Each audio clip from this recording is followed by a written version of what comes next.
Le pain béni El Urbana. Dans mon église, je prends le pain béni et je souhaite vous raconter son histoire. Le pain béni est préparé dans une pièce spéciale de l'église. Nous appelons cette pièce Beth Lahm, c'est-à-dire Bethléem, le lieu où notre Seigneur Jésus est né. Beth Lahm signifie la maison du pain et notre Seigneur Jésus est notre pain de vie. Un diacre que nous appelons Arabni est chargé de préparer le pain béni dans l'église. Il moule le blé et en fait de la farine. Ensuite, il pétrit la farine avec de l'eau en chantant des psaumes et d'autres prières spéciales, car un de ces pains sera choisi et se transformera en corps de notre Seigneur Jésus.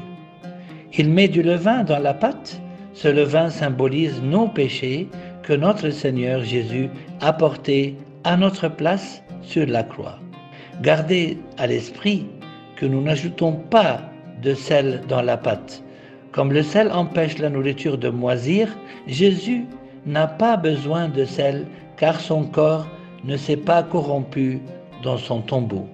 Après avoir pétri la pâte, il en fait des pains parfaitement ronds qui symbolisent l'éternité de notre Seigneur Jésus qui n'a ni commencement ni fin.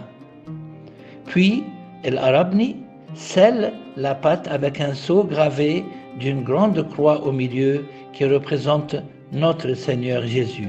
Cette croix centrale s'appelle Espadikon. Autour de l'espadikon se trouvent 12 petites croix qui représentent les 12 apôtres.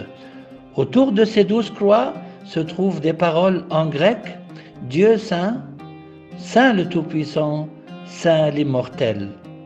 C'était l'hymne que les anges chantaient au moment de l'enterrement de notre Seigneur Jésus-Christ par Saint Joseph d'Arimathie. Le pain comporte aussi 5 trous qui symbolisent les 5 blessures de notre Seigneur Jésus sur la croix. Il a subi ces blessures pour notre rédemption. Tous les pains bénis sont présentés au prêtre qui choisit le meilleur, celui qui est sans défaut. Abouna prie alors sur ce pain afin que le Saint-Esprit le transforme en corps de notre Seigneur Jésus durant la Sainte Liturgie. Par la communion, notre Seigneur Jésus demeure en nous et nous demeurons en lui, ce qui nous donne une si grande puissance et bénédiction.